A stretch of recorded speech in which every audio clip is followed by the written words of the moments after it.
আসসালামু আলাইকুম ওয়া রাহমাতুল্লাহ।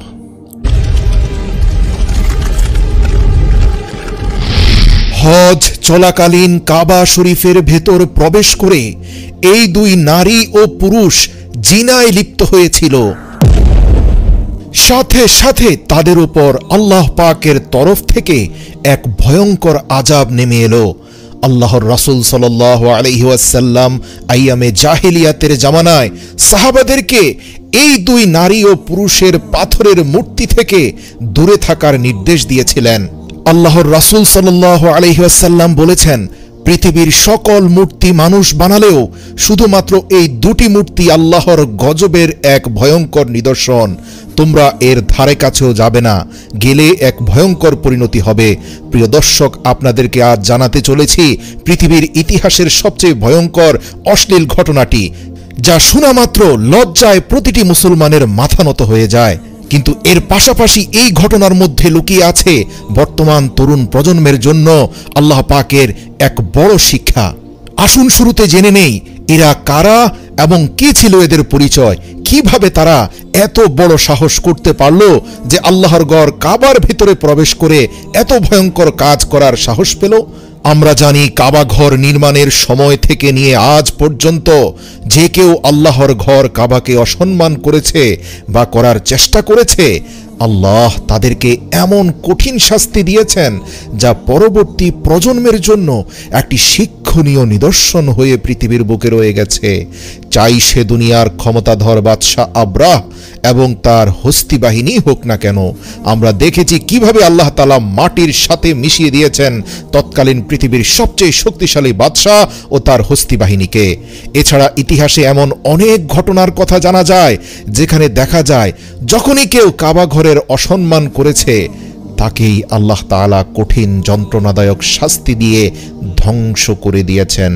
এমনই একটি উদাহরণ হচ্ছে ইসাফ ও নায়লার কাহিনী। ইসাফ বিন ইয়ালা ও নায়লা বিনতে জায়েদ মূলত বনি জুরহুম গোত্রের এক পুরুষ এবং নারী ছিল। নায়লা অত্যন্ত সুন্দরী এক নারী ছিল যে ইয়েমেনের কোনো এক এলাকায় নিজ গোত্রে বসবাস করত। এই নারীর একটা বৈশিষ্ট্য ছিল, সে তার নিজের সৌন্দর্য প্রদর্শন করে বেড়াত। সে প্রতিদিন নিত্য নতুন আকর্ষণীয় পোশাক পরত এবং সেগুলো আঁটো করে শরীরের সাথে লাগিয়ে রাখত যাতে তার দৈহিক সৌন্দর্য অন্য পুরুষের সামনে আকর্ষণীয়ভাবে উপস্থাপন হতে পারে। সে অভিনব সকল পোশাক পরে বাড়ি থেকে বের হতো এবং দিনের বেলায় ঘুরে বেড়াত। আর তৎকালীন সময়ের যুবকরা যারাই তাকে দেখত তারাই তার পেছন পেছন ঘোরাঘুরি শুরু করত। এই নারী যুবক ছেলেদেরকে তার পেছনে ঘুরিয়ে অত্যন্ত খুশি হতো এবং সে নিজের ক্রেডিট মনে করত। সে আনন্দিত হতো, উচ্ছ্বাস প্রকাশ করত। সে তার বান্ধবী মহলে এ নিয়ে গর্ব করত যে দেখো কত যুবক আমার পেছনে ঘুরছে। যুবকদের একটা অংশ এই নায়লার সাথে সম্পর্ক করার জন্য বিভিন্নভাবে চেষ্টা করত। এমনকি সে সময় নায়লার ছোট ভাইয়ের কাছে প্রতিদিন অসংখ্য যুবক বিভিন্ন অর্থ এবং উপঢৌকন নিয়ে আসত যাতে তারা নায়লার সাথে অন্তত আধা ঘন্টার জন্য কথা বলার সুযোগ করে দেয়। নায়লা ছিল তৎকালীন সময়ের সবচেয়ে বড় সেলিব্রিটি। তো যাই হোক, নায়লা কিন্তু অর্থলোভী নারী ছিল। সে তাদের বনু জুরহুম গোত্রের প্রধানের ছেলেকে টার্গেট করেছিল। যেহেতু গোত্র প্রধানের ছেলের অনেক অর্থ ছিল, উন্নত মানের ঘোড়া ছিল এবং তার নাম ছিল ইসাফ, আর দেখতে শুনতেও বেশ স্মার্ট ছিল। ইতিহাস থেকে জানা যায় ইসাফ এবং নায়লা তারা একে অন্যের প্রেমে পড়ে গেল এবং তাদের এই প্রেম প্রথম 2-1 বছর রোম্যান্স এবং ডেটিং এর মধ্যে সীমাবদ্ধ থাকলেও তা এক পর্যায়ে শারীরিক সম্পর্ক তথা অবৈধ শারীরিক সম্পর্কে গড়ালো।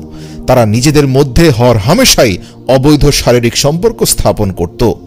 যখনই তারা সুযোগ পেত এভাবে ব্যভিচারে লিপ্ত হতো এবং এই প্রক্রিয়া এভাবেই চলতে থাকে। প্রিয় দর্শক, আপনাদেরকে জানিয়ে রাখি তৎকালীন সময়ের আরবরা মূর্তি পূজা করলেও, জুলুম করলেও, জাহিলিয়াতের জামানা থাকলেও অশ্লীলতাকে তারা প্রকাশ্যে প্রমোট করত না। তথাপি বিবাহ বহির্ভূত শারীরিক সম্পর্ককে তারা অন্যায় মনে করত। তো ফলাফলস্বরূপ নায়লা এবং ইসাফের অবৈধ শারীরিক সম্পর্কের ব্যাপারটা যখন গোত্রপতি সহ গণ্যমান্য ব্যক্তিদের কাছে প্রকাশ হয়ে পড়ল, তখন তারা এর বিরোধিতা করা শুরু করল। পরিবারের লোকেরা এবং গোত্র প্রধান ওয়ারেন্ট জারি করল যেখানেই তাদের পাওয়া যাবে তাদেরকে গ্রেপ্তার করে দ্রুত সাজার সম্মুখীন করতে হবে। তাদের বিরুদ্ধে গ্রেপ্তারি পরোয়ানা জারি হয়েছে শুনে তারা পালানোর সুযোগ খুঁজতে থাকলো। দীর্ঘদিন তারা পালিয়েছিল। অতঃপর গোত্রপ্রধান তার ছেলের জীবন রক্ষার্থে ঘোষণা জারি করল যে তোমরা দুজন যদি বিবাহ করে আমাদের কাছে আত্মসমর্পণ করো তাহলে তোমাদেরকে ছোটখাটো শাস্তি দিয়ে ছেড়ে দেব। কিন্তু তারা দুজন কোনোভাবেই বিবাহ করল না। এমনকি বিচারের মুখোমুখি হওয়ার হাত থেকে বাঁচতে তারা এক কৌশল অবলম্বন করল। আপনাদেরকে জানিয়ে রাখি, ওই সময় ছিল আইয়ামে জাহিলিয়াতের যুগ। তৎকালীন সময়ের মানুষরাও কিন্তু হজ করত। যদিও তখন মক্কা শরীফের ভেতর এবং বাইরে ৩৬০টি মূর্তি ছিল। এই সকল মূর্তি নিয়েই কিন্তু মানুষ হজ করত। তো বনু জুরহুম গোত্রের একটি বড় কাফেলা হজ করার জন্য মক্কার দিকে যখন রওনা হয় তখন তারা সবাই বড় বড় পোশাক পরে রওনা হয়েছিল। এরই মধ্যে ইসাফ এবং নায়লা বড় বড় পোশাক পরে তাদের মুখটাকে ঢেকে সেই কাফেলার ভেতরে ঢুকে পড়ে এবং ফলাফলস্বরূপ সেই কাফেলার সাথে তারা মক্কায় পৌঁছে যায়। যেহেতু সেটা হজের মৌসুম ছিল তাই সবাই কাবা তাওয়াফে ব্যস্ত ছিল। 2 দিন তারা কাবা শরীফের আশপাশে কাটালেও রাতের বেলায় ঘুমোতে তাদের সমস্যা হচ্ছিল। এরই মধ্যে ইবলিস এসে তাদেরকে প্ররোচনা দিল যে তোমরা এই কাবা ঘরের ভেতরে প্রবেশ করলেই তো হয়, দেখো না সেখানে মূর্তিরা বহাল তরিকতে আছে। শয়তানের কুমন্ত্রণায় তারা উভয়ে কাবা ঘরের ভেতর প্রবেশ করল। নির্জনে যখন রাতের বেলা কাবা ঘরের চারপাশে তাওয়াফের পরিমাণ কমে গেল, মানুষজন কমে গেল, সুযোগ বুঝে তারা কাবা ঘরের ভেতরে প্রবেশ করে। আল্লাহু আকবার! শয়তানের প্ররোচনায় অন্তর আত্মা কলুষিত এই 2 নারী ও পুরুষ কাবা ঘরের ভেতরেও জেনা ব্যভিচারে লিপ্ত হয়ে গেল। সাথে সাথেই কাবা ঘরের অসম্মান করার ফলে জমিন এবং আসমান কেঁপে উঠল। সমুদ্রের ঢেউ গর্জন করতে থাকল। আল্লাহর পক্ষ থেকে এক ভয়ঙ্কর আযাব নেমে আসলো। কি হয়েছিল তাদের সাথে জানেন? তারা যখন কাবার অভ্যন্তরে হেন অপকর্ম করতে থাকলো সেই অবস্থায় তাদের রূহ কবজ করা হয় এবং তাদের রক্ত মাংসের দেহকে পাথরে পরিণত করে দেওয়া হয়। ইতিহাস থেকে জানা যায় এই মুহূর্তটি ছিল খুবই ভয়ানক এবং অদ্ভুত। আল্লাহর আযাবে 2 জন জীবিত মানুষ সেখানে পাথরে পরিণত হয়ে গিয়েছিল। এর বেশ কয়েক সপ্তাহ পর বনু জুরহুম গোত্রের লোকেরা কাবার কাছে আসলো এবং কাবা ঘরের দরজা খুলে যখন তারা দেখতে পেল এই 2 হতভাগা পাপী উলঙ্গ অবস্থায় পাথরে পরিণত হয়ে ঠায় দাঁড়িয়ে আছে, তখন তারা বুঝতে পারল যে এই 2 খবিস আল্লাহ পাকের পবিত্র ঘরে কি জঘন্য অপরাধের চেষ্টা করেছিল। লোকেরা তাদের উভয়ের মূর্তিগুলোকে তুলে নিয়ে সেগুলোকে কাবা ঘরের বাইরে বের করে এনে মাটিতে পুঁতে দিল। সেগুলোকে দাঁড় করিয়ে এগুলোর গলায় জুতার মালা পরিয়ে পরবর্তী প্রজন্মের মানুষদের জন্য শিক্ষণীয় নিদর্শন হয়ে থাকার জন্য রেখে দিল। কিছুদিন যাওয়ার পর মক্কাবাসীরা ইসাফের মূর্তিটিকে কাবা ঘরের সামনে থেকে উঠিয়ে সাফা পর্বতের উপর স্থাপন করল এবং নায়লার মূর্তিটিকে তুলে নিয়ে মারওয়া পর্বতের উপর রেখে দিল। সাফা এবং মারওয়া 2টি পবিত্র পাহাড় যা পবিত্র কাবা ঘরের খুব নিকটে অবস্থিত। যারাই হজ করেছেন তারা নিশ্চয়ই এই 2টি পাহাড় ভালো করে জানেন, কেননা হজ পূর্ণ করার জন্য এই 2টি পাহাড়ে আমাদেরকে দৌড়াদৌড়ি করতে হয়। এই 2 পাহাড়ের উপরে চড়ে এবং এই 2 পাহাড়ের মধ্যবর্তী স্থানে দৌড়াদৌড়ি করে মা হাজেরা আলাইহিস সালাম পানির সন্ধান করেছিলেন যখন ইব্রাহিম আলাইহিস সালামের পুত্র হযরত ইসমাঈল আলাইহিস সালাম একটি ছোট দুগ্ধপোষ্য শিশু ছিলেন এবং প্রচণ্ড তৃষ্ণার্ত ছিলেন। তাই প্রাচীনকাল থেকেই এই 2টি পাহাড়কে অত্যন্ত পবিত্র বলে মনে করা হয় এবং হজ যাত্রীরা সেগুলোতে আরোহণ করে অত্যন্ত শ্রদ্ধা ও ভক্তি সহকারে সেখানে সাই করত, যেই রীতি বর্তমানেও জারি রয়েছে। তো ইসাফ এবং নায়লার মূর্তিটিকে সাফা এবং মারওয়া পর্বতের উপর রাখা হলো এবং তাদের জন্য এই শাস্ত্রে বিধান করা হয়েছিল যে কেউ সাফা ও মারওয়ায় সাই করতে যাবে তারা যেন এই 2টি মূর্তিকে একটি করে জুতো দিয়ে আঘাত করে এবং থুতু দেয়। কয়েক প্রজন্ম ধরে এই নিয়ম চলতে থাকে। যখনই কেউ সাফা পর্বতে যেত, তারা ইসাফের মূর্তিটিকে একটি করে জুতার আঘাত করত, একবার থুতু দিত। তারপর আবার যখন তারা মারোয়া পর্বতে যেত, তারা নায়লার মূর্তিটিকে জুতার আঘাত করত, থুতু দিত। তারপর পরবর্তী প্রজন্মের লোকেরা এই দুই মূর্তিকে জুতার বাড়ির পরিবর্তে তাদেরকে হাত দ্বারা চড় মারতে শুরু করলো। কেননা ওই সময় প্রচণ্ড গরমের কারণে জুতা খুলে তাদেরকে জুতার বাড়ি দেওয়ার জন্য পায়ে প্রচণ্ড গরম অনুভূত হতো। তাই হাজিরা নিজেদের সুবিধার জন্য উত্তপ্ত জমিনের মধ্যে জুতা খুলে জুতার বাড়ি দেওয়ার মতো কষ্ট না নিয়ে বরং হাত দিয়ে থাপ্পড় মেরে এবং থুতু মেরে চলে যেত। এভাবেই 200 বছর ধরে কয়েকটি প্রজন্ম তাদের প্রতি ঘৃণা প্রদর্শন করতে থাকলো। আস্তে আস্তে সময় যেতে থাকলো এবং শয়তান হাজিদের মধ্যে কর্মকাণ্ডের পরিবর্তন আনতে শুরু করলো। একটা সময় গিয়ে মানুষ আর হাত দিয়ে তাদেরকে থাপ্পড় মারাও বন্ধ করে দিল। প্রজন্মের পর প্রজন্মের মধ্যে শয়তান বোঝাতে থাকলো যে দেখো, এদেরকে থাপ্পড় মারাটা বাধ্যতামূলক নয়। এই দুইটি মূর্তি স্থাপন করা হয়েছে যাতে তোমরা সাফা এবং মারোয়ার চূড়ান্ত সীমায় নিজেদের অবস্থান নিশ্চিত করতে পারো, যাতে তোমাদের হজটা সুন্দর হয়। তাই তোমরা ইসাফ এবং নায়লার মূর্তি স্পর্শ করে চলে গেলেই হবে। আর এই যে তোমরা থুতু মারছ, এখানে তো থুতু মারার দরকার নেই। তোমরা তার চেয়ে বরং এই দুইটি মূর্তিতে দুটি চুমু দিয়ে যাবে। একটা প্রজন্ম প্রশ্ন উঠালো, এই মূর্তিতে চুমু দিতে হবে কেন? তখন শয়তান তাদেরকে বোঝালো, দেখো, এরা হচ্ছে ভালোবাসার দেবী, ভালোবাসার দেবতা। এদেরকে চুমু দিলে তোমাদের ব্যক্তিগত জীবন সুন্দর হবে, স্বামী স্ত্রীর মধ্যে মিল মহব্বত হবে। কেননা এই দুইজন ব্যক্তি একজন আরেকজনকে এতটাই ভালোবেসেছিল যে সৃষ্টিকর্তা তাদের ভালোবাসায় খুশি হয়ে তাদেরকে মৃত্যু না দিয়ে পাথর করে দিয়েছেন, যাতে তোমরা তাদেরকে দেখে অনুপ্রাণিত হও। আল্লাহু আকবার, আস্তাগফিরুল্লাহ। ভাবতে পারেন প্রিয় দর্শক, কিভাবে মূর্তির মাধ্যমে শয়তান মানুষকে পথভ্রষ্ট করে। আর এই পরিমাণ পদচ্যুতির জন্য শয়তান 400 বছর সময় নিয়েছিল। ইসাফ এবং নায়লা মূর্তিতে পরিণত হয়েছিল 65 খ্রিস্টাব্দে। আর আমরা জানি রাসূল সাল্লাল্লাহু আলাইহি ওয়াসাল্লাম যখন নবুয়াত পেয়েছিলেন, তখনও কিন্তু আল্লাহর রাসূল মক্কাতে অত্যন্ত নিপীড়িত অবস্থায় ছিলেন, কিন্তু তিনি তখনও হজ করতেন। তো সে সময়েও কিন্তু ইসাফ এবং নায়লার মূর্তি ছিল। কিন্তু নাউযুবিল্লাহ, আপনারা জেনে অবাক হবেন, তখনকার সময়ের মানুষরা সাফা এবং মারওয়া পর্বতে দৌড়াদৌড়ি করার মধ্যবর্তী স্থানে ইসাফ এবং নায়লার মূর্তিতে হাত দিয়ে আলিঙ্গন করত এবং মুখ দিয়ে চুমু দিত। কিছু কিছু মানুষ আবার সাফা এবং মারওয়া পর্বতে গিয়ে অত্যন্ত ভক্তি আর শ্রদ্ধা সহকারে ইসাফ এবং নায়লার মূর্তিকে সেজদা করত, পূজা করত। আপনি জেনে অবাক হবেন, আবু জাহেল এবং আবু লাহাব এরাও ইসাফ এবং নায়লার মূর্তির প্রতি ক্ষুব্ধ ছিল একটি কারণে, কেননা তাদের লাত এবং উজ্জার থেকেও কিছু কিছু মানুষ ভালোবাসার দেবতা হিসেবে ইসাফ এবং নায়লাকে বেশি সম্মান দিত। যদিও আবু জাহেল আবু লাহাবদের কাছে লাত এবং উজ্জার সম্মান বেশি ছিল। যাই হোক, হযরত যায়েদ বিন হারেসা রাদিয়াল্লাহু তাআলা আনহু বলেন, জাহিলিয়াতের যুগে যখন মক্কার মুশরিকরা বাইতুল্লাহর তাওয়াফ করত, তখন তারা ইসাফ ও নায়লার এই মূর্তিগুলোকে পরম ভালোবাসার সাথে স্পর্শ করত। একবার আমি রাসূল সাল্লাল্লাহু আলাইহি ওয়াসাল্লামের সাথে বাইতুল্লাহ তাওয়াফ করছিলাম। তাই আমি যখন এই মূর্তিগুলোর পাশ দিয়ে যাচ্ছিলাম, তখন আমি তাদের ঘৃণার সাথেই একটু স্পর্শ করেছিলাম।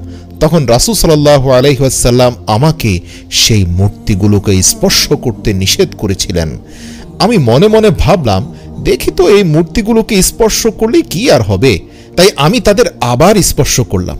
রাসূল সাল্লাল্লাহু আলাইহি ওয়াসাল্লাম আমাকে পুনরায় মূর্তিগুলোকে স্পর্শ করতে কঠোরভাবে নিষেধ করলেন এবং বললেন, আমি কি তোমাকে নিষেধ করিনি? হে যায়েদ, তুমি কি আমার কথার অমান্যকারীদের অন্তর্ভুক্ত হতে চাও? তুমি কি শয়তানের প্ররোচনায় আক্রান্ত হতে চাও? রাসূল সাল্লাল্লাহু আলাইহি ওয়াসাল্লামের ধমকে যায়েদ বিচলিত হয়ে পড়লেন, সাথে সাথে ইস্তেগফার করলেন এবং সিজদায় লুটিয়ে পড়ে আল্লাহর ক্ষমা প্রার্থনা করলেন এবং তিনি নিজেই বললেন, আল্লাহর শপথ, এরপর থেকে আর কোনোদিন আমি ওই মূর্তিগুলোকে স্পর্শ করিনি। তিনি বলেন, আমি বিশ্বাস করি রাসূল সাল্লাল্লাহু আলাইহি ওয়াসাল্লাম এই মূর্তির ধারে কাছে যেতেও আমাদেরকে এজন্য নিষেধ করেছেন, কেননা এই দুইটি মূর্তি পৃথিবীর বুকে একমাত্র মূর্তি যেগুলো আল্লাহর অভিশাপে পাথর হয়েছে এবং এগুলোকে স্থাপন করা হয়েছিল ঘৃণা ভরে। আর কয়েকটি প্রজন্ম পরে শয়তান এমনভাবে মানুষকে পথভ্রষ্ট করেছে যে ঘৃণার সাথে স্থাপন করা মূর্তি দুটি হয়ে গেল ভালোবাসার দেবতা। প্রিয় দর্শক, আপনি জেনে অবাক হবেন, লাত, উজ্জা, মানাত যেই মূর্তিগুলো কাবা শরীফে ছিল, এগুলো কিন্তু মানুষজন অত্যন্ত ভালোবাসা আর ভক্তি শ্রদ্ধা নিয়ে নির্মাণ করে স্থাপন করেছিল। এগুলো ছিল তৎকালীন সময়ের এমন এমন দেবতা যাদেরকে পূজা করার জন্যই নির্মাণ করা হয়েছিল। কিন্তু ইসাফ এবং নাইলার মূর্তি স্থাপন করা হয়েছিল ঘৃণা করার জন্য, জুতো মারার জন্য। কিন্তু শেষ পর্যন্ত এমন হয়েছে যে মক্কার অধিপতিরা দেখতে পেয়েছে তাদের লাত উজ্জা ছেড়ে ইসাফ এবং নাইলার প্রতি মানুষের ভক্তি বেড়ে গিয়েছে, কেননা এগুলো নাকি ভালোবাসার দেবতা ছিল। বিশেষ করে যুবকরা এগুলোতে এসে চুমু দিত, পূজা করত, যেন তারা তাদের প্রিয় মানুষকে পেয়ে যায়। নাউযু বিল্লাহি মিন যালিক। আল্লাহ রাসূল সাল্লাল্লাহু আলাইহি ওয়াসাল্লাম ব্যক্তিগতভাবেও এই দুইটি মূর্তির প্রতি অত্যন্ত ক্ষুব্ধ ছিলেন। তিনি সুযোগ খুঁজছিলেন কিভাবে এই দুটিকে বিনাশ করা যায়। আলহামদুলিল্লাহ, মহান আল্লাহ রব্বুল আলামিনের হুকুমে দীর্ঘ কষ্টের জীবন অতিবাহিত করার পর 10ম হিজরিতে যখন ওমর আলী আবু বক্করকে নিয়ে রাসূল সাল্লাল্লাহু আলাইহি ওয়াসাল্লাম পুরো মক্কাকে বিজয় করলেন, বিজয়ীর বেশে মক্কায় প্রবেশ করে সাথে সাথে কাবা ঘরের ভেতর প্রবেশ করলেন ওমর আলী আবু বক্কর এবং প্রিয় চাচাতো ভাই হযরত আলীকে নিয়ে কাবা ঘরের ছোট বড় সকল মূর্তিকে ভেঙে ফেললেন। শেরে খোদা আলী শুধু লাথি মেরে মেরে মূর্তি ভাঙতে থাকলেন। আল্লাহর রাসূল সাল্লাল্লাহু আলাইহি ওয়াসাল্লামও তাদের সাথে যুক্ত হলেন। সকল মূর্তি ভাঙার পর সাহাবীরা বলল, ইয়া রাসূলুল্লাহ, সকল শিরকের আখড়াকে বিনাশ করে দেওয়া হয়েছে।